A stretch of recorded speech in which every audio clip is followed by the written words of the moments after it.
Alhamdulillah, di pertemuan yang telah lewat kita membahas tentang salawat kepada Rasulullah sallallahu alaihi wasallam, yang mana Al-Habib Ahmad bin Zain Al-Habsyi beliau menjelaskan kepada kita apa itu salawat. Jadi ujar Sidin, as-salatu minallah ar-rahmah wa minal malaikah al-istighfar wa minal makhluk tadarru wa du'a. Jadi salawat daripada Allah Subhanahu wa taala semalam yaitu adalah Allah taala menurunkan rahmat. Itu makna salawat dari Allah. Yang mana hadis dari Rasulullah sallallahu alaihi wasallam, man shalla alayya salatan wahidah sallallahu lahu bihi asyarah. Siapa orang ujar Rasulullah yang bersalawat kepadaku satu kali salawat, maka Allah taala akan bersalawat kepadanya sebanyak 10 kali. Arti salawat di sini yaitu adalah Allah turunkan rahmat kepadanya. Dan adapun salawat dari para malaikat yaitu adalah para malaikat memintakan ampun kepada orang tersebut. Itu salawat daripada malaikat. Dan salawat daripada bangsa manusia ataupun daripada makhluk yang selainnya yaitu adalah at-tadarru wa du'a. Berdoa mudah-mudahan salawat tadi sampai kepada Rasulullah, dan apabila sampai maka salawat tersebut, salawat dan salam tersebut akan dijawab oleh Rasulullah sallallahu alaihi wasallam. Sebagaimana kisah kemarin, yang paling ditunggu, yang paling hendak didengar oleh orang tersebut yaitu adalah salawat dan salam dari Rasulullah sallallahu alaihi wasallam. Dan kemarin kita banyak sedikit membahas tentang fadail atau keutamaan bersalawat kepada Rasulullah sallallahu alaihi wasallam. Di antaranya semalam yaitu adalah ketika sakaratul maut, apabila kita memperbanyak bersalawat kepada Rasulullah, maka insyaallah ketika kita sakaratul maut akan dihadiri oleh Rasulullah sallallahu alaihi wasallam. Dan apabila Rasulullah hadir ketika kita sakaratul maut, maka sakitnya sakaratul maut itu kata para ulama akan dihilangkan oleh Allah Subhanahu wa taala. Kenapa? Karena asyiknya, karena enaknya memandang wajah mulia baginda Rasulullah sallallahu alaihi wasallam. Dan di antara keutamaan bersalawat kepada Rasulullah sallallahu alaihi wasallam yaitu adalah salawat kepada Rasulullah sallallahu alaihi wasallam ini ibadah yang pasti diterima oleh Allah Subhanahu wa taala. Bagaimanapun keadaan orang tersebut, sama ada orang tersebut dalam keadaan suci atau kada, sama ada orang tersebut dalam keadaan khusyuk atau kada, sama ada orang tadi bersalawat kepada Rasulullah hadir hatinya atau kada hadir, atau orang tadi bersalawat kepada Rasulullah hatinya dalam keadaan kotor, hatinya riya, hatinya ujub, hatinya takabbur, hatinya sum'ah, tetap diterima oleh Allah Subhanahu wa taala. Adapun ibadah yang lain seperti salat 5 waktu, puasa di bulan Ramadan, bayar zakat, sedekah, haji dan yang lain sebagainya, kalau di dalam hati orang tersebut ada sifat riya, ada sifat ujub, merasa diri lebih baik daripada orang lain, ada sifat takabbur, sombong di dalam hatinya, walaupun sedikit, maka amal ibadahnya binasa, amal ibadahnya runtuh gara-gara sifat-sifat jelek tersebut. Akan tetapi salawat kepada Rasulullah bagaimanapun keadaan kita pasti diterima oleh Allah Subhanahu wa taala. Itu diantara keutamaan salawat kepada Rasulullah sallallahu alaihi wasallam. Dan diantara keutamaan salawat lagi yaitu adalah nanti di padang mahsyar. Nanti di padang mahsyar, yang mana di padang mahsyar itu dikumpulkan dari zaman Nabi Adam sampai hari kiamat. Seluruh makhluk dikumpulkan oleh Allah Subhanahu wa taala di padang mahsyar, dan semua mengharapkan syafaatnya Rasulullah sallallahu alaihi wasallam. Kenapa? Karena khusus bagi Rasulullah sallallahu alaihi wasallam nanti di hari kiamat diberikan syafaatul uzma. Syafaatul uzma yang mana seluruh makhluk, khususnya orang kafir yang beriman dengan Allah taala, mereka meminta, ya Allah, daripada kami menunggu hisabmu, masukkan saja sudah kami ini ke dalam neraka. Hendak memilih masuk neraka sudah. Kenapa? Karena huru hara hari kiamat waktu itu. Matahari 1 jengkal di atas kepala. Seluruh makhluk berkeringat. Ada yang tenggelam sampai mata kakinya. Ada yang sampai lututnya tenggelam oleh keringatnya. Ada yang sampai pinggang. Ada yang sampai tenggorokannya. Ada yang sampai hidungnya. Ada yang tenggelam oleh keringatnya. Itu semua tergantung amal ibadahnya di alam dunia. Nah, ketika itu seluruh makhluk mengharapkan syafaatnya Rasulullah, mengharapkan dekat dengan Rasulullah. Kenapa? Karena orang yang dekat dengan Rasulullah pasti orang tersebut akan mendapatkan syafaatnya Rasulullah sallallahu alaihi wasallam. Kira-kira kita andakannya di mana? Andakan kita nih di padang mahsyar kayaknya di mana? Apakah parak lawan Rasulullah atau jauh? Jangankan di padang mahsyar, kita bayangkan aja. Contoh ulama datang. Ulama datang ke tempat kita. Seperti Guru Mulia Habib Umar semalam datang ke Palangkaraya sini, mengisi di Masjid Raya. Kawa kada kita beparak lawan sidin. Jangankan bersalaman, beparak aja kita kada kawa. Itu baru umatnya Rasulullah, baru keturunannya Rasulullah. Ini bayangkan di padang mahsyar, seluruh makhluk dari zaman Nabi Adam sampai hari kiamat berkumpul di suatu tempat, hendak beparak lawan Rasulullah. Andakan kita di mana? Kalau kita lihat amal ibadah kita jauh, kira-kira kita jauh lawan Rasulullah sallallahu alaihi wasallam. Bagi apa caranya kita supaya parak lawan Rasulullah?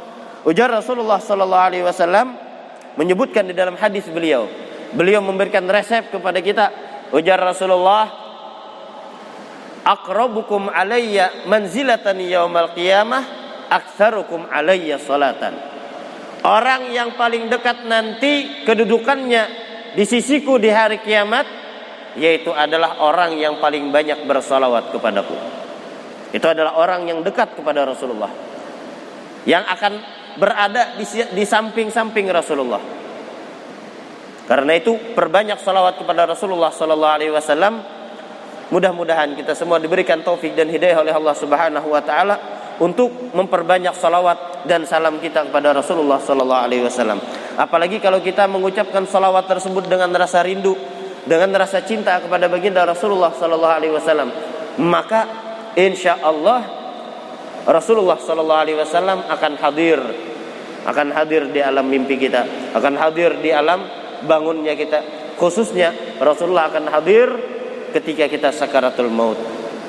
Tapi dengan syarat kita bersalawat dan salam dengan rasa rindu kepada Rasulullah sallallahu alaihi wasallam. Kalau kita bujur-bujur rindu kepada Rasulullah sallallahu alaihi wasallam, pasti Rasulullah hadir. Pasti Rasulullah datang. Contohnya kayak apa? Contohnya pohon kurma, yang mana dulu di zaman Rasulullah sallallahu alaihi wasallam pohon kurma itu dijadikan mimbar oleh Rasulullah. Dijadikan mimbarnya Rasulullah. Setiap kali berkhutbah di pohon kurma tadi. Ketika itu para sahabat membuatkan mimbar yang hanyar ke sendiri Rasulullah. Maka ketika Rasulullah lagi khutbah, terdengar suara tangisan. Terdengar suara tangisan, yang mana tangisan itu kada tahu dari mana asalnya. Apakah dari sahabat atau yang lain. Maka diperhatikan suara tadi ternyata keluar dari pohon kurma yang bekas mimbarnya Rasulullah. Mendengar tangisan itu Rasulullah sallallahu alaihi wasallam mendatangi mimbar tadi. Nah, ini bukti kalau kita bujur-bujur rindu sebagaimana rindunya pohon kurma lawan Rasulullah, maka Rasulullah akan mendatangi. Didatangi oleh Rasulullah dan dipeluk oleh Rasulullah sallallahu alaihi wasallam. Maka seketika suara tangisan itu hilang. Seakan-akan kekanakan yang menangis dipeluk oleh mamanya. Bayi itu bilanya menangis, kekanakan umur 1 tahun 2 tahun menangis, diragap oleh mamanya. Kada seapa hinip kekanakan tadi. Keitu juga pohon kurma tadi seakan-akan dipeluk oleh mamanya, langsung diam. Maka Rasulullah sallallahu alaihi wasallam bertanya, "Wahai pohon kurma, ikam kuberi pilihan.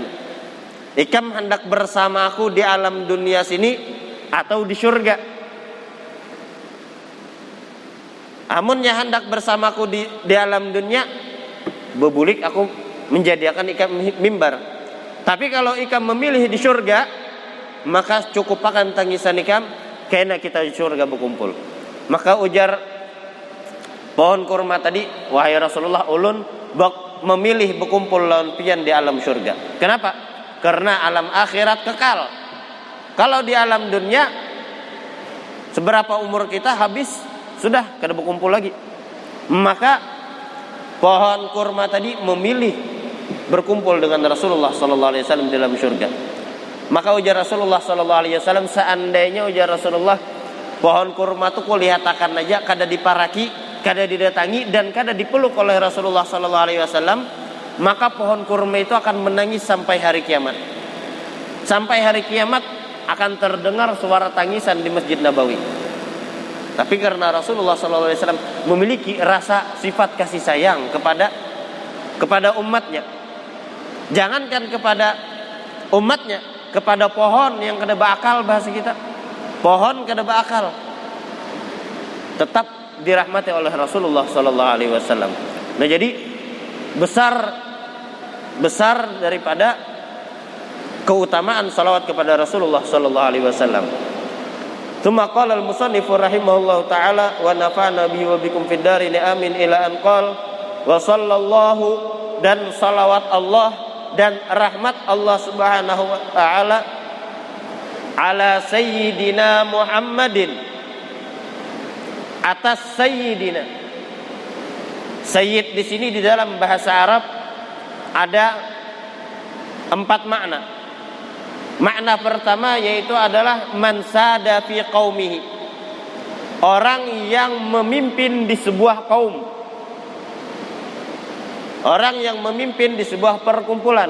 Maka orang tadi di dalam bahasa Arab bisa dipanggil dengan sayyid, pemimpin suatu kaum. Dan pemimpin suatu kaum ini itu cuma sebutan pemimpin. Hakikatnya pemimpin suatu kaum, ujar Rasulullah sallallahu alaihi wasallam, sayyidul qaum khadimuhum. Pemimpin kaum adalah khadamnya kaum tersebut.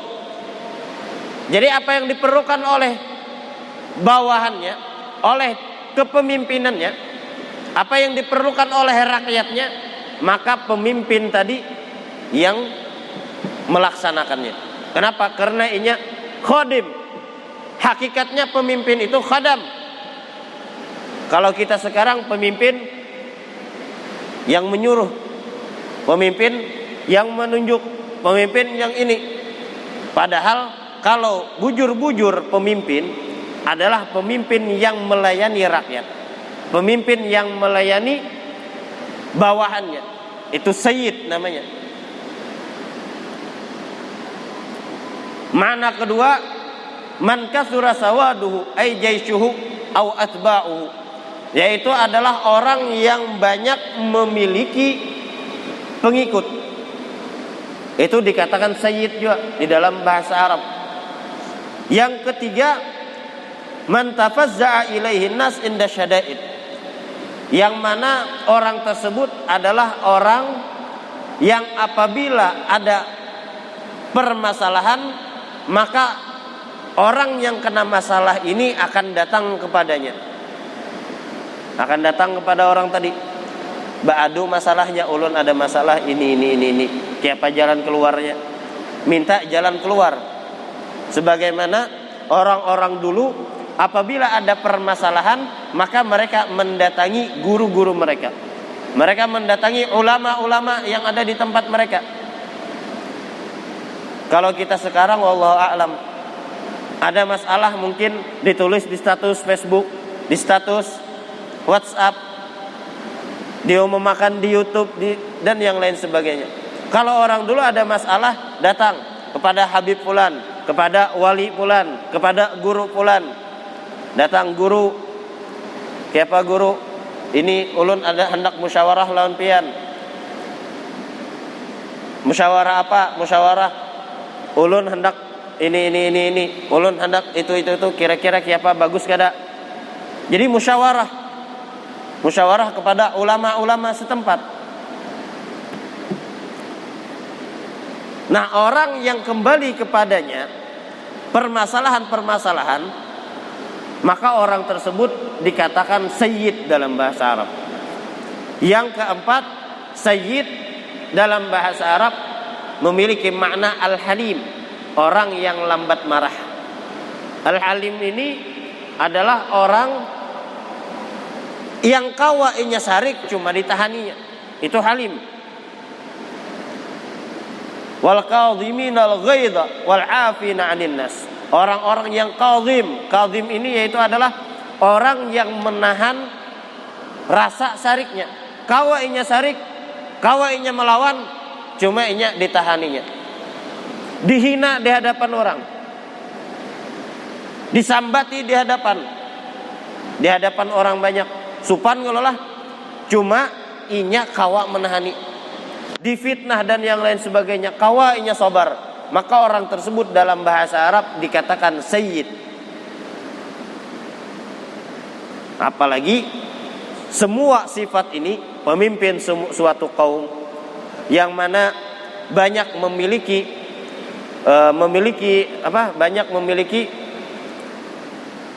pengikut. Kemudian orang-orang apabila ada permasalahan mengadu kepada orang tadi dan bersifat halim, lambat marah. Ini semua sifat ini dikumpul oleh Rasulullah sallallahu alaihi wasallam. Ada di dalam diri Rasulullah sallallahu alaihi wasallam. Maka hendaklah kita sebagai umatnya Rasulullah sallallahu alaihi wasallam kalau menyebutkan nama Rasulullah sallallahu alaihi wasallam hendaklah pakai sayyid. Atau kita dalam salat kita adab yang paling bagus kita tambahkan sayyid. Jadi misal Allahumma sholli ala sayyidina Muhammad, itu adabnya.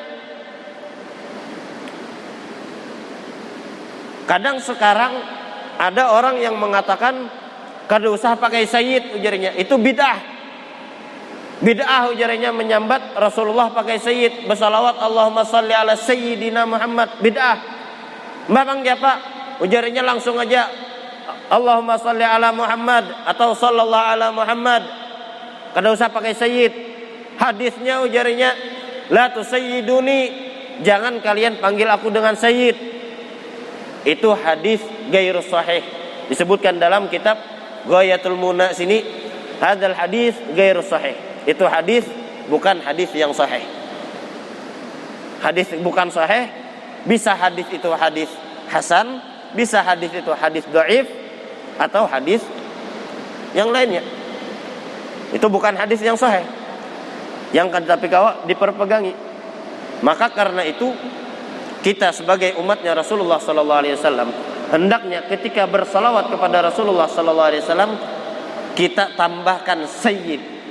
Allahumma sholli ala sayyidina Muhammad di dalam sembahyang kita, atau ketika dalam salawat apapun, atau ketika kita hendak apakah menyebut nama Rasulullah sallallahu alaihi wasallam, hendaklah ucapkan sayyid. Itu daripada adab kita sebagai umatnya Rasulullah sallallahu alaihi wasallam. Ala sayyidina Muhammadin.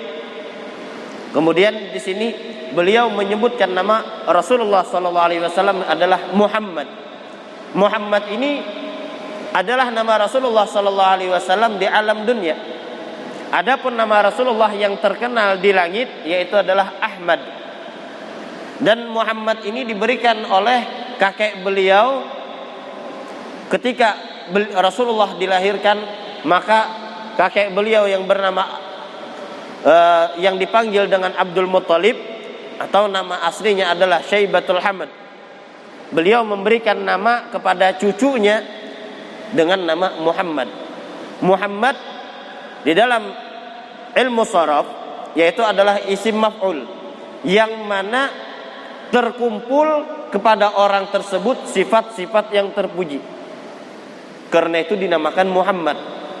Dan dan Nabi Muhammad sallallahu alaihi wasallam ini beliau banyak memiliki nama panggilan. Kasratul asma tadullu ala syarafil musamma. Banyaknya nama panggilan menunjukkan atas mulianya orang yang diberikan nama tersebut. Dan kita sebagai umatnya Rasulullah sallallahu alaihi wasallam hendaknya tahu nasabnya Rasulullah. Muhammad bin Abdullah bin Abdul Muttalib bin Hashim bin Abdi Manaf bin Qusay bin Murrah bin Qusay bin Hakim atau bin Kilab. Hakim ini nama aslinya, tapi kalau di dalam sebagian sanad dikatakan adalah Kilab. Kenapa disebut dengan Kilab? Karena beliau ketujuh berburu dengan anjing, makai anjing. Bin Hakim bin Murrah bin Ka'ab bin Lu'ay bin Ghalib bin Fihir bin Nadir bin Kinanah bin Khuzaimah bin Mudrikah bin Ilyas bin Mudar bin Nizar bin Ma'ad bin Adnan. Wa yantahi nasabuhu sallallahu alaihi wasallam ila Ismail bin Ibrahim alaihi wassalatu wassalam. Nah, jadi nama Rasulullah sallallahu alaihi wasallam yang dikasih oleh kakeknya adalah Muhammad. Nama yang paling mulia. Karena itu di dalam hadis Rasulullah sallallahu alaihi wasallam, apabila ada nama Muhammad di antara suatu kaum, maka dahulukanlah Muhammad tadi. Misal kita hendak makan, seikung namanya Muhammad fulan, seikung namanya Udin, seikung Anang, maka dahulukan Muhammad ini menyuap makannya. Dahulukan si Muhammad, muliakan yang ada namanya Muhammad. Karena itu di dalam hadis juga disebutkan yang maknanya, apabila kalian memiliki anak, maka hendak 3 orang anak, maka jangan sampai di antara 3 orang anak tadi kada ada yang bernama Muhammad. Pasti akan ada nama Muhammad. Itu al-hadis al-qamaqala Rasulullah sallallahu alaihi wasallam. Wa ala alihi washabihi wasallam, dan salawat atas keluarganya dan sahabatnya, dan salam sejahtera atas kepada mereka itu. Insyaallah di pertemuan yang akan datang kita bahas siapa itu keluarganya Rasulullah, dan kita bahas siapa itu sahabatnya Rasulullah sallallahu alaihi wasallam. Mudah-mudahan kita semua diberikan taufik dan hidayah oleh Allah Subhanahu wa taala untuk melakukan perbuatan taat yang diridhai oleh Allah Subhanahu wa taala, dan mudah-mudahan Allah Subhanahu wa taala memberikan rezeki yang halal lagi berberkah dan melimpah kepada kita, dan mudah-mudahan Allah Subhanahu wa taala menjadikan kita hamba yang selalu bersyukur kepadanya. Mudah-mudahan Allah Subhanahu wa taala menjadikan kita hamba yang selalu bertaubat kepada Allah Subhanahu wa taala, dan mudah-mudahan kita semua dikumpulkan bersama orang-orang yang salihin. Kita semua dijadikan hamba-hamba yang salihin, yang istiqamah, yang selalu berbuat taat, beribadah kepada Allah Subhanahu wa taala, dan mudah-mudahan kita semua meninggal dalam keadaan husnul khatimah ma'al afiyah ala hadiniyah wa ala kulli man bihi salafun salihun wa ila hadratin nabi Muhammadin sallallahu alaihi wasallam. Al-Fatihah.